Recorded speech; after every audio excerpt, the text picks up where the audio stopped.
안녕하세요. 오랜만에 시간이나 창밖이 훤히 보이는 카페에 앉아 누군가를 기다리며 사연을 쓰고 있어요. 제가 이렇게 사연을 쓰게 된 이유는요. 제가 이제 곧 중요한 일을 앞두고 있는데 이젠 정말 이곳에서 전 남편과의 일을 마지막으로 털어내고 새로운 출발을 하기 위해서입니다. 저의 기가 막힌 이혼 이야기 함께 하시겠어요? 저와 남편은 결혼한 지 9년이 되었고 뱃속에 아기가 자라고 있었어요. 저에겐 축복과도 같은 존재였죠. 9년이란 세월 동안 고생했던 것에 대한 보상과도 같다고 느껴지더군요. 23살, 당시 남자친구였던 남편은 군대를 전역을 하자마자 운 좋게 취업이 되었고 어리고 사랑에 미쳐있던 저는 남편과 서둘러 결혼을 하게 되었죠. 아직 세상과 남자를 모르는 어린 딸과 한 가정을 책임지기엔 어렸던 아들이 서로 결혼을 하겠다는 소식은 부모님들에게 받아들일 수 없는 충격과도 같은 사건이었어요. 양가 부모님들은 저희의 결혼을 반대하셨고 저흰 끝까지 결혼을 밀어붙였죠. 결국 시댁에서는 저희의 고집에 백기를 드셨고 친정에서는 끝까지 반대를 하셨어요. 하지만 남편에게 눈이 멀어버렸던 저는 부모 형제를 등지고 결혼을 강행하게 되었고 결국 부모님과 언니 오빠는 결혼식에는 참석해 주었지만 그 뒤론 거의 연을 끊다시피 하고 지냈습니다. 시댁에선 저희를 도와줄 능력이 되지 않았고 저흰 그 누구의 도움을 바라지 않고 오롯이 저희의 힘으로 가정을 꾸려나갔어요. 지금 생각해보면 참 열심히도 살았네요. 23살, 그 어린 나이에 친구도 멀리하고 이 일 저 일 가리지 않고 닥치는 대로 돈만 벌었어요. 그렇게 6년, 이를 악물고 힘을 합쳐 열심히 산 결과 저희에겐 저희 명의의 집이 생겼고 그 집에서 보내는 첫날 밤에 저와 남편은 그간의 세월을 돌아보며 서로를 보듬어 주었습니다. 여보, 정말 고생 많이 했어. 나 같은 놈한테 시집와서 남들 다 놀 때 일만 죽어라 일만 한다고 고생만 했네. 이제 집도 생겼으니 당신은 조금 쉬어. 나만 고생했어? 당신도 같이 죽어라 이래놓고선. 기억나? 우리 왜 결혼해서 원룸에서 처음 시작했을 때 30살 되기 전에 꼭 우리 집 갖자고 했었잖아. 그 꿈 이루기 위해 우리가 얼마나 열심히 살았는데 당연히 기억하지. 와, 그땐 정말 꿈만 같았는데 결국 이뤘어. 그것도 1년이나 빨리 말이야. 당신 덕이야. 당신이 함께 힘내줘서 생각보다 빨리 이렇게 살 수 있었어. 그래서 말인데 이제 당신 쉬면서 임신 준비하는 게 좋지 않을까? 임신? 하긴 더 늦어지면 더 힘들겠지? 그럼 이제부턴 마음 편하게 지내면서 몸부터 좀 만들자. 맛있는 것도 많이 먹고 좋은 곳도 다니면서 말이야. 열심히 살다 보니 29살의 나이가 되었고 조금 여유로워진 생활에 저흰 임신 준비를 하기로 했어요. 마음만 먹으면 당연히 될 것만 같았던 임신은 쉽지 않았고 계속되는 실패에 처음엔 괜찮다고 서로를 위로하던 말들도 점차 사라지더군요. 그렇게 남편과 저는 몸도 마음도 점점 지쳐만 갔고 어느새 한 줄뿐인 테스트기를 보곤 말 한마디도 없이 다음 배란일이 언제인지 달력만 들여다보고 있더군요. 그런 저희의 모습을 자각했을 땐 이미 남편과 저는 기계와도 같은 의무적인 관계를 가지는 사람, 그 이상 그 이하도 아니었습니다. 그 당시 임신이란 열심히만 하면 뭐든 다 이뤄낼 수 있다고 믿어 의심치 않던 남편과 저의 신념을 그야말로 산산조각을 내는 것이었고 그랬기에 거듭되는 실패에 더 큰 좌절과 함께 지쳐가게 되었죠. 그렇게 지쳐가던 어느 날 오랜만에 화장대에 앉아 거울을 가만히 보는데 30살도 되지 않은 파릇해야 하는 여자가 아닌 40대는 좋게 되어 보이는 암울한 세상에 찌들 대로 찌든 여자가 앉아있더군요. 안쓰럽더군요. 얼마나 정신없이 살았으면 제 모습이 이렇게 변해가는 동안 거울 한 번 제대로 본 적이 없나 싶은 마음이 들어서요. 그때야 그런 생각이 들었어요. 이렇게 살아서 뭐하나. 이러려고 그렇게 이를 꽉 깨물고 죽어라 열심히만 살았나 하고요. 저요, 결혼하고 그 세월 동안 봄에 피는 꽃도 여름에 우거지는 그늘에서 쉬어본 적도, 가을에 예쁘게 물든 단풍잎을 맞아본 적도, 겨울에 내리는 첫눈을 넋놓고 바라본 적도 없이 참 열심히만 살았거든요. 그런데 그럴 여유도 틈도 없이 정직하고 열심히 산 결과가 세상 풍파를 다 맞은 모습이라니 너무 서글프더라고요. 그 순간 그간 한 번도 느낀 적 없던 온갖 감정들이 몰려오며 눈물이 쏟아져 나왔어요. 지나간 세월이 후회스러운 건 아니었지만 제가 너무 불쌍해서 눈물이 멈추지 않더라고요. 그렇게 한참을 울고 있는데 어느새 울고 있는 저를 발견한 남편이 다가오더군요. 여보, 울어? 왜 울어? 무슨 일 있어? 그게 무심코 거울을 봤는데 웬 늙은 아줌마 한 명이 나를 보고 있는 거야. 그게 너무 서글퍼지면서 아깝다는 생각이 확 들더라. 얼마나 대단하게 살 거라고 흘러가는 시간도 지나가는 계절도 즐기기는커녕 느낄 새도 없이 다 보내버렸는지. 당신은 아깝지 않아? 나만 이렇게 서글프고 아까운 거야? 말을 마친 저는 목을 놓아 울어버렸고 그런 저를 남편이 꼭 안아주며 이렇게 말하더군요. 여보, 이제 우리 다 내려놓고 우리만을 위해서 살자. 아기 가지려고 노력하는 것도 그만하고 그냥 우리만 생각하면서 지내자. 평소에 저였다면 아니라고 괜찮다며 다시 잘 준비해보자고 했을 텐데 그때 전 많이 지쳐 있었고 더는 힘을 낼 여유조차 남아있지 않아 남편에게 알겠다고 했어요.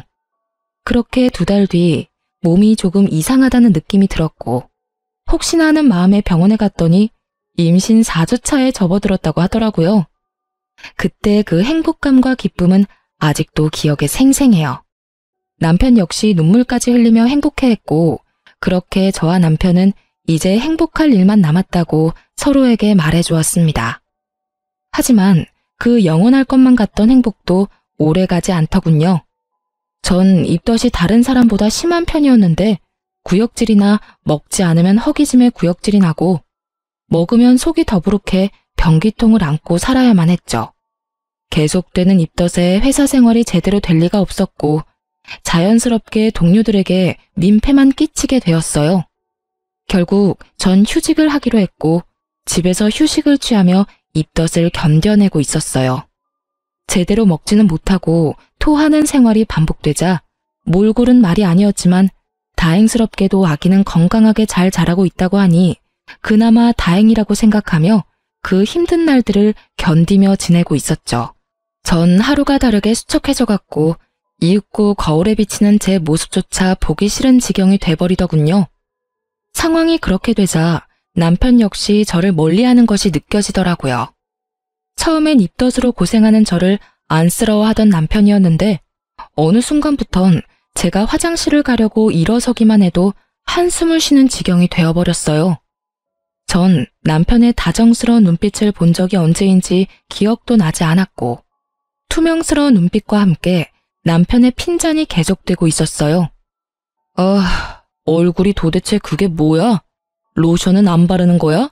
푸석푸석해서는. 아무리 입덧 때문에 힘들다고 그래도 사람 몰골이 그게 뭐야? 그거 알아? 당신 보고 있으면 내가 다 서글퍼진다고. 이런 식의 핀잔은 말끝마다 이어졌고 다른 것도 아닌 임신 때문에 혼자 고생하는 저에게 이런 언행으로 대하는 남편을 보며 섭섭한 적이 한두 번이 아니었어요. 하지만 남편 역시 회사 생활로 많이 힘들어서 그럴 거라며 이해해주며 남편과 싸우지 않으려고 많이 노력했어요. 사실 싸울 힘도 없긴 했고요. 그러던 어느 날 유난스럽게 입덧이 심한 날이었는데 그날따라 생전 좋아하지도 않았던 요거트가 너무 먹고 싶은 거예요. 얼마나 먹고 싶은지 눈물이 다 나려고 해 전 배달 어플을 이용해 요거트를 시켜 먹게 되었고 그 결과는 참담했습니다. 그토록 눈물나게 먹고 싶었던 요거트를 한 입 먹는 순간 속이 마구 울렁이기 시작하는데 참아보려 해도 도저히 참아지지 않았고 그대로 전 화장실로 뛰어가 또다시 다 개워내게 되었어요. 그렇게 한바탕 개워내고 나오니 미간을 잔뜩 찌푸린 남편이 이렇게 말하더군요. 진짜 그렇게 다 토해낼 거면 차라리 굶어. 돈 아깝게 그게 뭐 하는 짓이야? 그 말을 듣는데 전 그야말로 폭발하고 말았어요. 그게 나한테 할 말이야? 내가 일부러 토해? 내가 토하고 싶어서 토하냐고. 나도 그냥 맛있게 먹고 싶어. 그런데 그게 안 되는 걸 어떻게 해? 당신이 이런 내 심정을 알아? 그냥 가만히 앉아 있어도 놀이기구를 타고 있는 기분이야. 비포장도로를 끊임없이 달리는 차 안에 갇힌 기분이라고. 저 역시 그 당시 몸도 마음도 힘든 상황이었기에 남편의 모진 말들을 참을 수가 없었고 그렇게 한바탕 쏟아내는데 갑자기 배에서 감당할 수 없는 고통이 느껴지더군요. 저는 배를 잡고 소리를 지르며 고꾸라졌고 놀란 남편은 저를 집에서 가까운 곳에 있던 대학병원으로 데리고 갔어요. 병원으로 가는 내내 아기만 무사하기를 빌고 또 빌었고 병원에 도착해 진료를 해본 결과 천만다행으로 아기는 무사하다고 하더라고요. 하지만 제 몸이 너무 약해져서 병원에서 며칠 안정을 취하며 경과를 봤으면 좋겠다라는 의사 선생님의 권유대로 전 입원을 하게 되었고 남편은 편히 지내라며 1인실을 잡아주었죠. 그렇게 전 병실에 누워 눈을 감고 있었어요. 잠은 오지 않았지만 이런저런 일들로 인해 많이 지쳐있던 터라 눈꺼풀조차 무겁게 느껴져 눈을 뜨고 있기도 힘이 들었거든요. 한참을 잠들지 않은 채 눈을 감고 있는데 병실로 남편이 들어오더니 제 손을 잡고 숨죽여 울기 시작하더군요. 저는 내심 남편이 최근에 말은 모질게 했지만 아직 절 많이 사랑하고 있다는 생각이 들었고 많이 놀랐을 남편을 안심시키기 위해 괜찮다는 말로 남편을 달래주려고 했어요. 그런데 그 순간 남편의 입에서 믿지 못할 말들이 나오고 있더라고요. 여보, 미안해. 정말 미안해. 나 사랑하는 여자가 생겼어. 믿을 수가 없었어요. 사랑하는 여자가 생겼다뇨. 저와 남편이 함께한 세월이 얼만데 그동안 함께한 고생이 얼만데 이제서야 임신도 하고 살만해졌는데 이제와 저 말고 사랑하는 여자가 있다니 정말 믿을 수가 없더군요. 내가 이런 마음 품는 것 자체가 여보한텐 너무나도 큰 상처이고 배신인 걸 너무 잘 알지만 이미 그 여자한테 가버린 마음이 너무 커서 내 뜻대로 되지가 않아. 나 어떻게 해야 해? 내가 어떻게 해야 할까? 난 천벌받을 거야 정말. 말을 마친 남편은 계속해서 울고 있었고 전 저도 모르게 반사적으로 남편의 손을 있는 힘껏 잡아버렸어요. 저의 행동에 제가 잠들지 않았다는 사실을 알아차린 남편은 화들짝 놀라며 저를 바라보았고 전 그 자리에서 벌떡 일어나 남편에게 제가 들은 것이 진실인지 되물어 보았어요. 이게 다 무슨 소리야? 사랑하는 여자가 생겼다니. 당신 이게 다 정말이야? 숨도 제대로 쉬지 못하고 쏟아내는 저의 물음에 남편은 눈물을 떨구며 이렇게 말하더군요. 다 사실이야. 당신한텐 정말 미안한데 나 사랑하는 사람이 생겼어. 남편의 눈물겨운 고백을 듣고 있는데 참 할 말이 없더라고요. 저는 아무 말도 하지 못하고 있었고 그렇게 정막만이 병실을 가득 채우고 있었죠. 그렇게 얼마나 지났을까요? 저는 여전히 고개를 숙인 채 저를 보지도 못하고 있는 남편에게 물었어요. 그래서 어떻게 하고 싶은 건데? 어떻게 하고 싶길래 당신 입으로 다 밝힌 거야? 그게 당신이랑 이혼하고 그 사람이랑 살고 싶어. 나 이제 그 사람 없이는 안 될 것 같아. 이렇게 말하는 와중에도 남편은 울고 있었고 전 피해자라도 되는 양 우는 남편에게 소리를 질러버렸어요. 울지도 마. 난 지금 당신 우는 꼴도 역겨워서 죽을 것만 같으니까 울지도 말라고. 뭐? 그 사람 없이는 안 될 것 같다고? 지금 그런 말을 나한테 하면서 울고 싶어? 울고 싶은 사람이 누군데? 당신이 피해자라도 되는 것처럼 울긴 왜 울어? 결혼 생활 내내 저의 이런 모습을 본 적 없었던 남편은 깜짝 놀라 아무 말도 못하고 있더군요. 전 벙어리가 되어버린 남편의 멱살을 잡고 흔들며 절규를 하기 시작했어요. 이 미친놈아, 이혼을 하고 싶다고? 그러면 뱃속 아기는? 나는 둘째치고 뱃속의 아기는 어떻게 할 거냐고? 네가 이러고도 인간이야? 네가 이러고도 사람이냐고? 저의 절규는 계속되었고 남편은 여전히 아무 말도 하지 못하고 있더라고요. 그 순간 남편의 휴대전화가 울렸고 휴대전화를 확인하는 남편의 눈빛이 갈피를 잡지 못하고 흔들리기 시작했어요. 전 직감적으로 상간녀라는 것을 알았고 제가 그 자리에서 죽는 꼴을 보기 싫다면 당장 전화를 받으라고 했어요. 제 말에 남편은 망설이는 듯 하더니 통화 버튼을 눌렀고 그 순간 저는 남편의 휴대전화를 빼앗아 스피커 버튼을 눌러버렸어요. 자기야, 놀라지 마. 나 임신했어. 테스트기가 두드리길래 병원에 가보니까 임신이래. 나 너무 좋아서 눈물이 다 나는 거 있지? 어쨌든 나 지금 집인데 빨리 좀 와줘. 상간녀는 울고 있더군요. 환희에 찬 기쁨의 눈물을요. 상간녀의 임신 소식이 병실을 가득 메우고 남편의 얼굴엔 순간이었지만 화색이 돌더군요. 하지만 그것도 잠시 남편은 제 눈치를 살피며 표정이 굳어져 갔고 상간녀의 빨리 와달라는 말과 함께 전화는 끊겨버리고 말았어요. 다시 찾아온 정막. 남편은 안절부절 못하며 제 눈치를 살피기 바쁘더니 조심스럽게 입을 떼더라고요. 여보, 나 잠시만 나갔다 올게. 진짜 아주 잠시면 돼. 조심스러운 말과는 달리 행동은 재빨랐고 빠르게 사라지는 남편의 뒷모습을 보며 전 그 자리에서 쓰러지고 말았습니다. 다시 정신을 차려 눈을 떴을 땐 혼자였고 제가 일어난 것을 확인한 간호사분이 담당 의사 선생님을 불러오시더군요. 산모님, 괜찮으세요? 정신이 드세요? 그 걱정스러운 눈빛과 물음들을 듣는 순간 눈물이 터져나왔고 전 괜찮다는 말도 하지 못한 채 울어버렸습니다.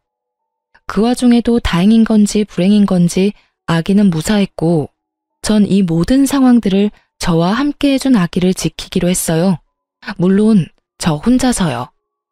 남편과의 이혼은 피할 수도 피할 마음도 없었기에 저는 마음을 단단히 먹기로 했어요. 제가 첫 번째로 한 일은 흥신소를 통해 상간녀를 알아보는 일이었어요. 남편이 꽁꽁 숨기고 있는 그 여자가 어떤 여자인지 궁금해 미칠 지경이었으니까요. 며칠 뒤 흥신소에서 연락이 왔고 상간녀에 대해 알려주더라고요. 상간녀는 남편이 군대 가기 전 잠시 다녔던 대학에 함께 다니던 친구였는데 얼굴도 예쁜데 집도 부자여서 유명했다고 하더군요. 그 당시 남편을 좋아하는 여자가 있다고 들었던 것이 떠오르며 그 여자가 상간녀였음을 깨달았죠.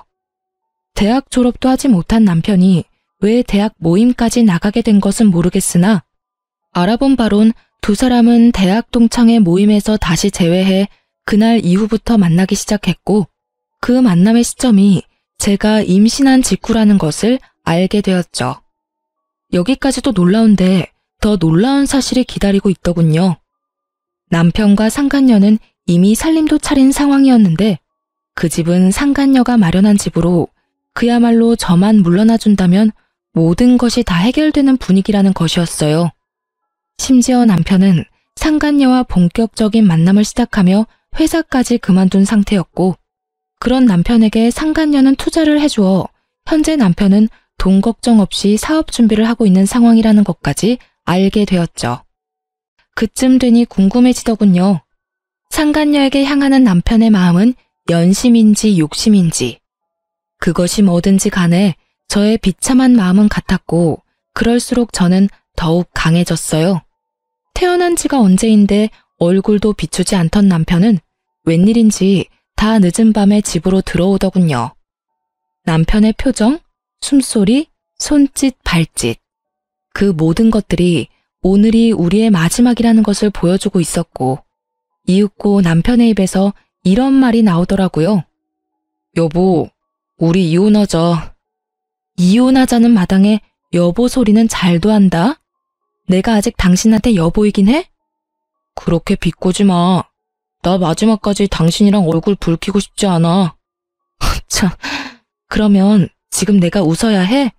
당신 마음 편해지라고 미친년처럼 하하호호 웃어줘야 해? 그런 말이 아니잖아. 나는 그저 좀 더 이성적으로 대화를 하자는 말이었어. 당신 보니까 내 욕심이 과했네. 우리 이혼하자. 당신이 이혼만 해주면 이 집을 포함해서 그동안 모은 재산은 당신 다 줄게. 이거 말고 그 사람이 당신한테 따로 위자료도 두둑하게 챙겨준다니까 제발 이혼만 해줘. 그래, 하자 이혼. 얼마나 줄지 기대할게. 그런데 나 한 가지만 물어봐도 돼? 당신은 우리 아기는 안 궁금해? 그 충격을 받고 무사한지, 무사하다면 앞으로 어떻게 할 예정인지, 낳을 건지 어떻게 할 건지 그런 건 궁금하지도 않아? 전 진심으로 궁금해서 물었고 남편은 저의 물음에 표정 하나 변하지 않고 이렇게 대답하더군요. 무사하단 이야긴 병원에 전화해서 들었어. 그리고 앞으로 어떻게 할지는 궁금해하면 뭐해? 내가 낳아서 키울 수 있는 것도 아닌데. 당신이 잘 생각해서 알아서 결정하겠지. 잘 생각해서 잘 결정해. 그게 어떤 결정이든 난 당신 의견 존중하고 응원하니까. 똥 같은 소리를 참도 정성껏 짓거리고 있더군요. 전 그런 남편에게 상간녀 소송도 진행 중이니 그런 줄 알라는 말을 마지막으로 집 밖으로 내쫓아 버렸어요. 더는 그 면상을 보고 있기도 힘이 들었거든요. 그렇게 저희는 이혼을 하게 되었고 전 우리의 젊은 날을 갈아샀던 집과 남편이 상간녀에게 받아온 3억과 함께 상간녀 위자료까지 따로 받을 수 있었어요. 이혼이 확정된 날, 전 계획했던 대로 상간녀의 본가로 찾아가 상간녀의 아버지를 만났습니다. 조사를 통해 알아본 바론 상간녀의 부모님은 전 남편이 유부남이었던 사실을 모르고 있었고 받을 거 다 받아낸 저는 상간녀가 밖에서 무슨 짓거리를 하고 다니는지 그 부모님께 다 알릴 계획이었던 거죠.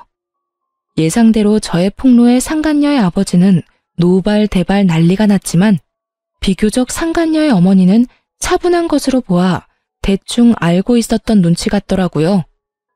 누구신데 우리 딸에 대해 할 말이 있다고 하시는 건지요? 아, 제 소개가 늦었네요. 전 지금 따님이 만나고 있는 남자의 본처입니다. 정확히는 전부인 되겠네요. 오늘 이혼 확정이 났거든요. 네? 이혼이라니? 그럼 그 남자가 유부남이었단 말입니까? 우리 딸을 속였던 건가요? 아니요. 따님을 속인 것이 아니라 따님과 제 남편이었던 작자가 서로 불륜을 저질렀어요. 그래서 제가 물러나게 되었고요. 제 딸이 유부남인 걸 알고도 만났단 말입니까? 아니, 그럴 리가. 혹시 집을 잘못 찾아오신 거 아닌가요? 우리 딸이 만나는 남자가 있긴 합니다만 딸이 임신해 곧 결혼할 예정입니다. 유부남이 도대체 무슨 생각으로 처녀를 임신시키겠습니까? 전 끝까지 제 말을 믿지 못하는 상간녀의 아버지에게 두 사람의 다정한 모습이 찍힌 사진을 내밀어 주며 말했습니다. 보시면 아시겠지만 따님 맞습니다. 참고로 제 뱃속에도 아기가 자라고 있는데 그것도 따님이 다 알고 있다고 하더군요. 참 웃기는 상황 아닌가요? 조강지처 뱃속에 있는 아기는 버려도 상간녀 뱃속에 있는 아기는 지키겠다는 그 꼴이요. 그러니 제가 어쩌겠어요? 물러서 줘야죠. 에휴, 그래서 원하는 게 뭡니까? 여기까지 찾아와서 이런 말 하는 거 보면 원하는 게 있을 텐데요. 그저 부모님께서도 자기 딸이 밖에서 어떤 짓거리를 하고 다니는지, 그 짓거리 덕분에 제 가정이 어떻게 망가졌는지 다 아셔야 할 것 같아서 찾아왔어요. 아, 굳이 원하는 게 있다면 따님을 좀 꾸짖어 주시면 좋을 것도 같네요. 자기네들끼리야 하늘 아래 둘도 없는 사랑이네 뭐네 곱게들 포장하지만 엄연히 죄잖아요, 불륜이라는 게. 그러면 따님 교육 제대로 해주세요. 갑자기 찾아와서 죄송했습니다. 저는 그대로 집을 나왔고 제가 현관문을 나오는데 머리끝까지 화가 난 상간녀의 아버지가 상간녀의 어머니를 쥐잡듯 잡으며 당장 상간녀를 부르라고 고함을 치는 소리가 들려오더군요. 그 소리를 들으며 집으로 돌아오는 발걸음이 얼마나 가벼웠던지 모릅니다. 그렇게 집으로 돌아온 전 이사할 예정이라 중요한 짐을 따로 추리고 있었고 상간녀에게 모든 이야기를 들은 전 남편이 역정을 내며 집으로 들어오더군요. 너 진짜 미쳤어? 돈은 다 받아 처먹고 뭐? 그 집을 찾아가? 네가 제정신이야? 이딴 식으로 행동할 거였으면 돈은 왜 받아갔어? 돈은 돈이고 이건 다른 문제지. 그 부모들도 알아야 하지 않겠어? 하나뿐인 외동딸이 밖에서 무슨 짓거리를 하고 돌아다니는지. 그래야 자식 교육을 똑바로 하지. 그래도 이건 너무하잖아. 꼭 이렇게까지 해야 했어? 군말 없이 이혼해줬는데 이 정도도 하면 안 돼? 너 때문에 지금 그 사람 아빠한테 붙잡혀서 질질 끌려갔어. 어쩔 거야? 어쩌긴 뭘 어째. 눈물이라도 흘려줘? 그거 참 안 됐다고 위로라도 해줄까? 그런 걸 원하니? 진짜 너 하여튼 오늘 일 때문에 그 사람 뱃속에 있는 아기라도 잘못됐다간 가만 안 있을 테니 그런 줄 알아? 전 남편은 악에 바친 듯 이를 꽉 깨물며 저에게 말했고 그런 전 남편의 모든 것이 어이가 없더군요. 그래서 전 어느새 꽤 나온 저의 배를 보여주며 이렇게 말했습니다. 이건 안 보여? 내 배는 안 보이냐고. 이 아기도 당신 아기야. 당신은 정말 이 아기는 보이지도 않는 거야? 저는 전 남편을 향해 목이 터져라 외쳤지만 전 남편은 그런 저에게 시선조차 주지 않았고 전 참지 못하고 전 남편의 뺨을 내리쳐버렸어요. 썩 꺼져. 빨리 꺼지라고. 앞으론 2번 다시 그 어떤 일로도 찾아오지 마. 한 번만 더 찾아오는 날엔 당신하고 그 여자 얼굴 온 세상이 알도록 인터넷에도 다 퍼뜨려버릴 테니까. 알겠어? 제 말에 남편은 저를 한번 흘겨보곤 나가버렸고 그 후론 전 남편이 찾아오는 일은 없었습니다.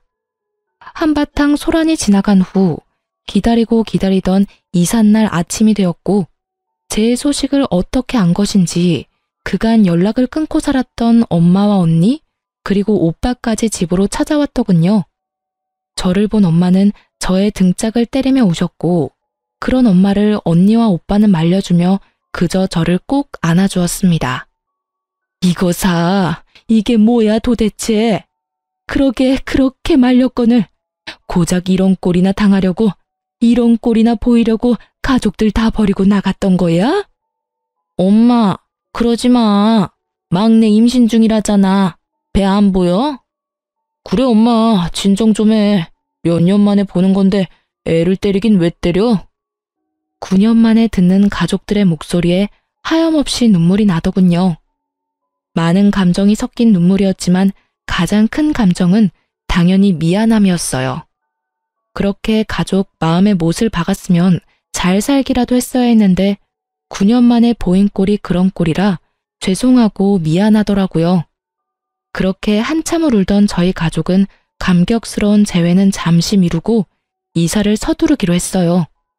이삿짐 직원분들이 오셔서 더는 재회의 기쁨과 슬픔에 젖어 있을 틈이 없었거든요. 그렇게 부른 배를 부여잡고 바쁘게 움직이고 있는데 육설과 함께 전 시모가 저에게 다가오고 있더라고요. 야, 이 미친년아. 네가 내 아들 앞날을 망쳐놓고 무사할 줄 알았어? 이러면서 제 머리채를 잡는데 그 순간 빈혈기가 돌며 별이 다 보이더라고요.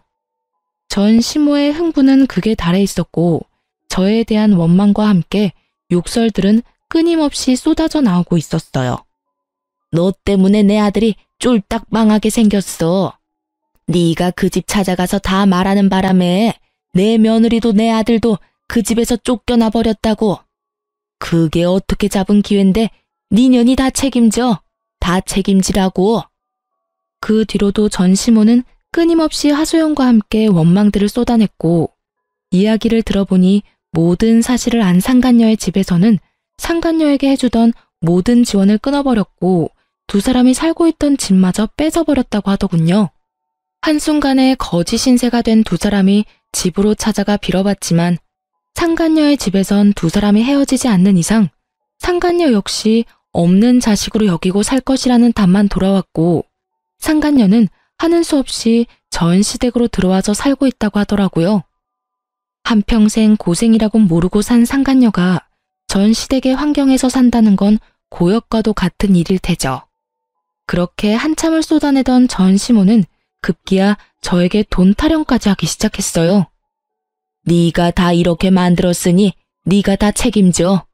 돈이라도 내놓으라니 말이야. 네가 받아간 거 다 내놔. 그 순간 잠시 이삿짐 차에 갔던 식구들이 돌아오고 저의 모습을 발견한 엄마가 달려와 전시모의 손을 낚아채 있는 힘껏 밀어버렸어요.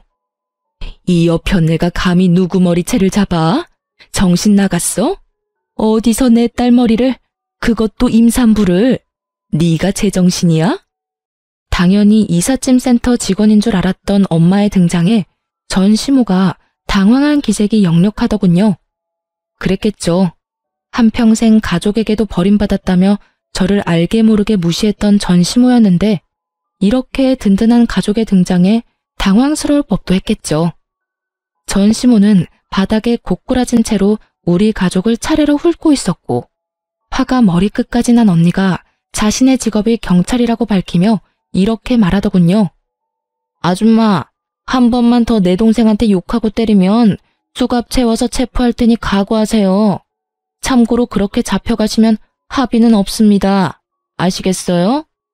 이런 언니의 말에도 정신을 차리지 못한 전시모는 끝까지 돈 타령을 해대고 있었고 전 무슨 돈이냐며 물었죠. 다신 오지 않을 테니 돈 내놔. 돈만 주면 오라고 해도 안 올 테니. 무슨 돈을 달라고 이 난리세요? 그걸 몰라서 물어? 이 집 팔았으면 돈이 있을 거 아니냐? 엄연히 그 돈에 내 아들 목도 있는데 왜 모른 척을 하니? 그거랑 이혼할 때 받아간 3억, 그것도 내놓거라. 정말 뱃속의 아기만 아니었다면 욕이라도 실컷 해주며 있는 힘껏 한 대 때리고 싶더라고요. 다른 것도 아닌 위자료 내놓으란 말을 당당하게 하는 전시모의 모습을 보는데 화가 머리끝까지 나며 어이마저 없더군요. 아줌마, 잘 들어요. 그 돈은 내 뱃속에 있는 이 아기의 몫이자 내가 23살부터 이때까지 단 하루도, 단 1분도 제대로 쉬지 않고 열심히 살았던 날의 몫이자 하루아침에 배신당하고 갈기갈기 찢어져 버린 내 마음의 상처에 대한 약값이에요.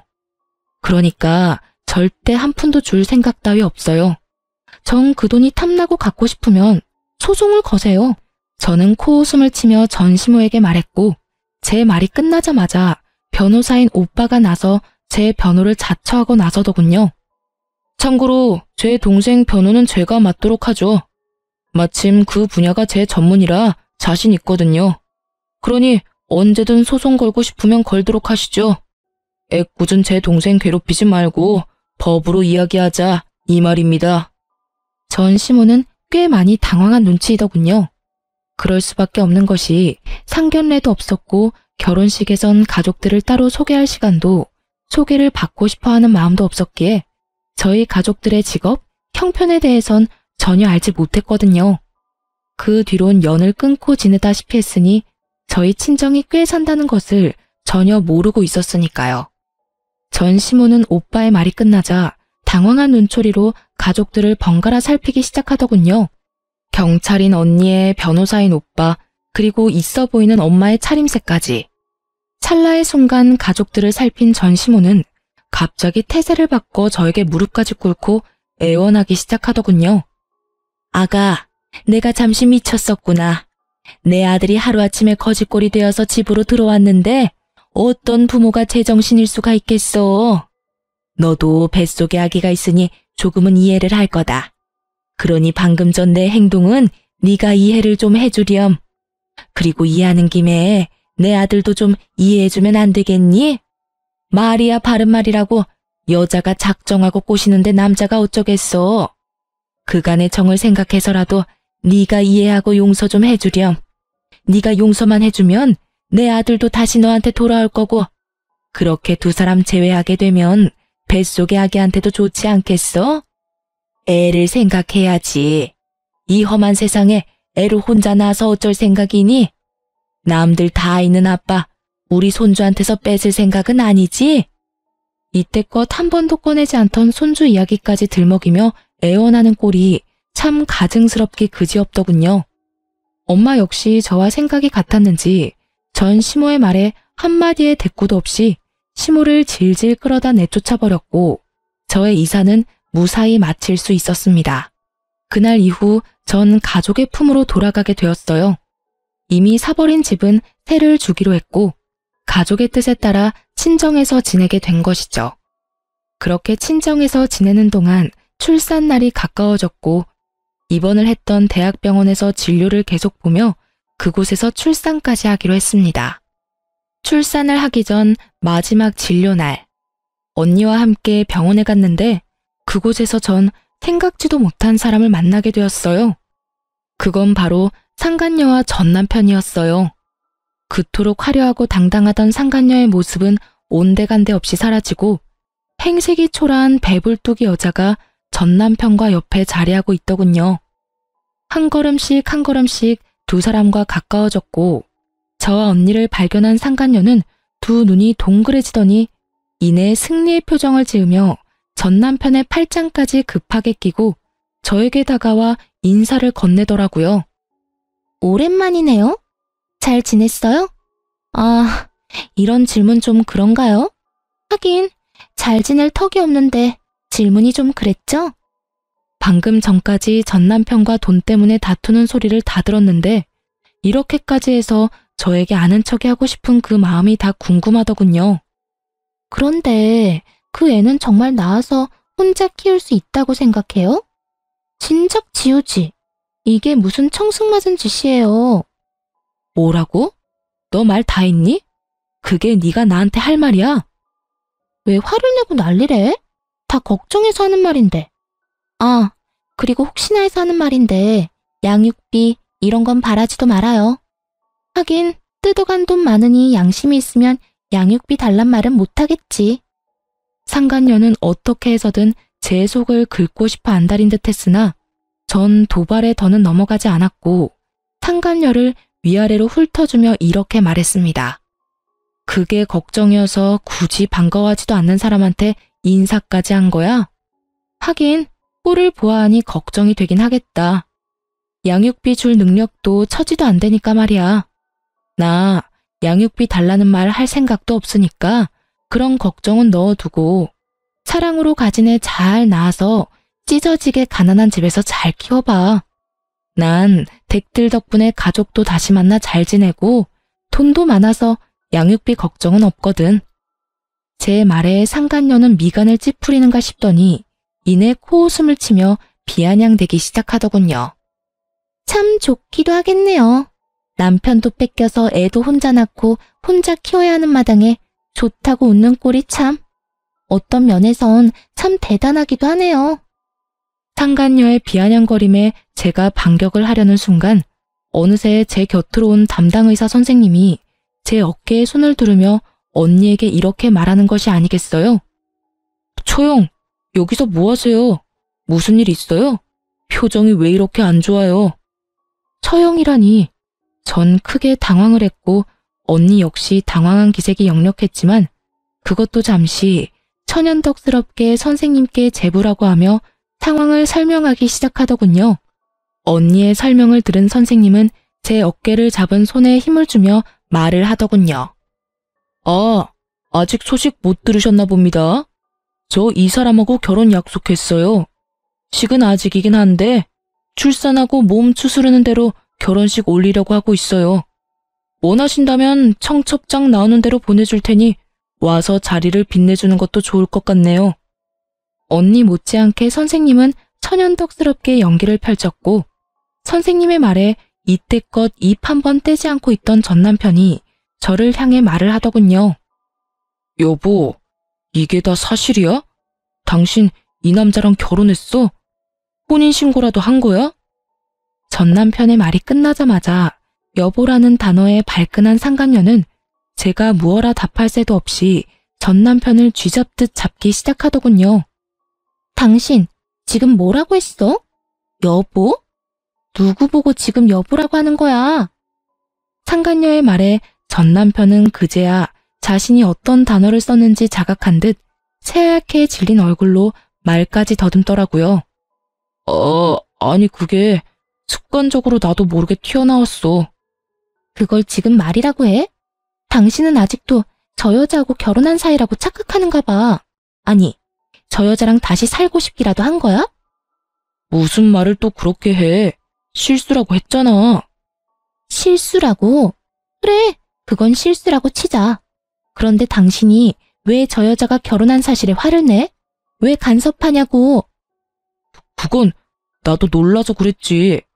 당신 지금 너무 흥분했어. 진정 좀 하고 진료나 보러 가자. 예약 시간 다 됐어. 지금 내가 진료 보게 생겼어?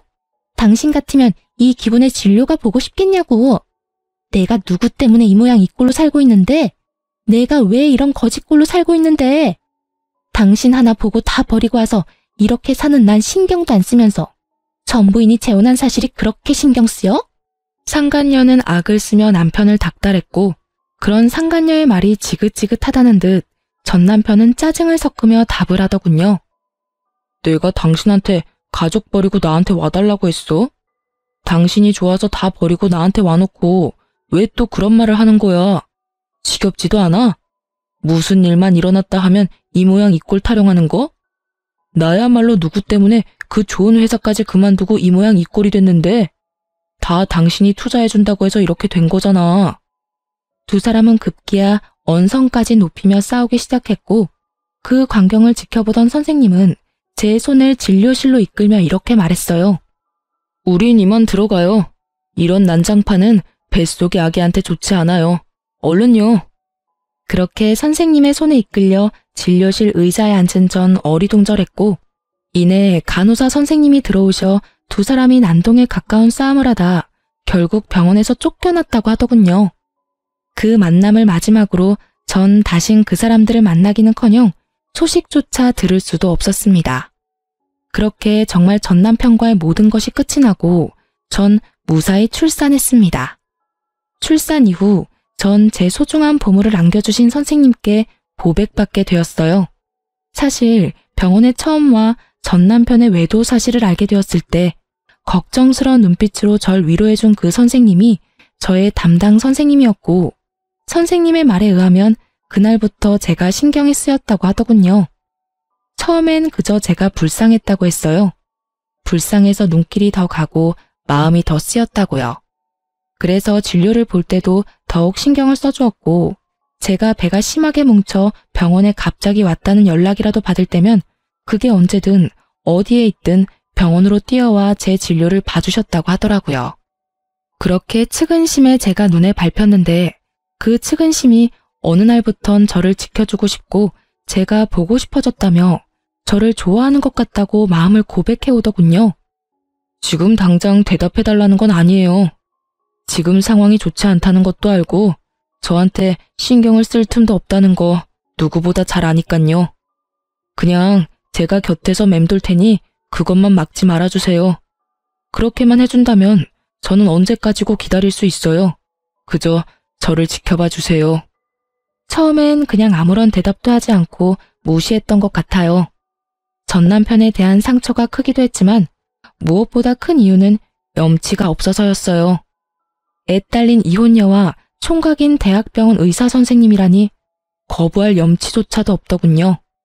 하지만 선생님은 저를 포기하지 않았고 부담스럽지 않게 저의 곁을 지키면서 제 아들조차 사랑으로 품어주고 있더라고요. 그렇게 4년을 한결같이 저와 제 아들을 지켜준 선생님께 마음의 문을 열게 되었고 선생님은 저의 남자친구가 되었어요. 그리고 곧 저는 저와 아들을 세상 누구보다 사랑해주는 남자친구와 결혼을 할 예정이에요.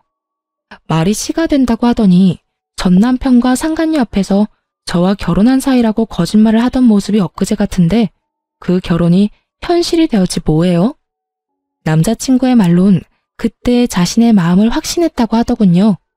물론 예비시댁에서도 저와 아들을 많이 아껴주세요.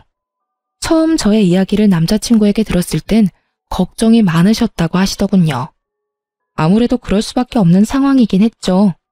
온 정성을 다해 사랑으로 키운 아들이 어느 날 갑자기 사랑하는 여자가 생겼다고 해서 누구보다 기뻐하셨는데 그 여자가 이혼녀인 것도 모자라 갓난아기까지 있다고 하니까요. 어떻게든 설득을 해보려 했지만 남자친구는 흔들리지 않았고 일단 얼굴이나 보자 하는 마음으로 저를 만나러 나오셨다고 하셨어요. 그렇게 저를 처음 만난 날 저와 예비 시부모님은 많은 이야기를 나눴고 헤어지는 순간에 제 손을 잡아주시며 이렇게 말씀해 주시더군요.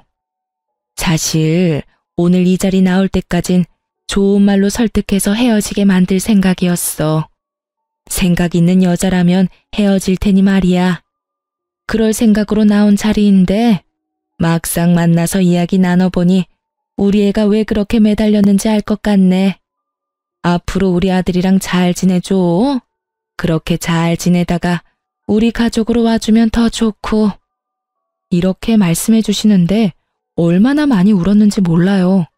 그 마음이 너무나도 감사하고 또 그 감사한 마음이 드는 것이 염치도 없어서요. 제가 자식을 키워보니 알겠더라고요. 그것이 얼마나 큰 결정이었는지. 그래서 저도 그런 마음을 저버리지 않게 열심히 노력해 보려고 합니다. 제가 사연 처음에 말씀드렸었죠? 누군가를 기다리며 사연을 쓰고 있다고. 그 기다리던 사람이 다름 아닌 남편과 제 아들입니다. 저를 여기에 앉혀두곤 장난감을 사러 간다고 나간 두 사람인데 이 긴 사연을 쓸 때까지 돌아오지 않고 있네요. 아마 모르긴 몰라도 장난감을 사러 간 두 사람은 장난감 가게를 살 태세로 쇼핑을 하고 있는 모양이에요. 가끔 이럴 때가 있어 제가 두 사람을 잡으러 간 적이 한두 번이 아니거든요. 전 이만 인사를 드리고 가봐야 할 것 같아요. 마지막으로 저의 지옥 같던 세월을 여기에 털어버렸으니 이제 저도 행복하게 새로운 인생을 살 수 있겠죠? 어쨌든 지금 두 남자의 과분한 사랑을 받으며 행복하게 잘 살고 있으니 여러분도 제 걱정보단 앞날에 대한 응원을 부탁드리며 전 이만 물러가 볼게요. 긴 이야기 들어주셔서 감사합니다.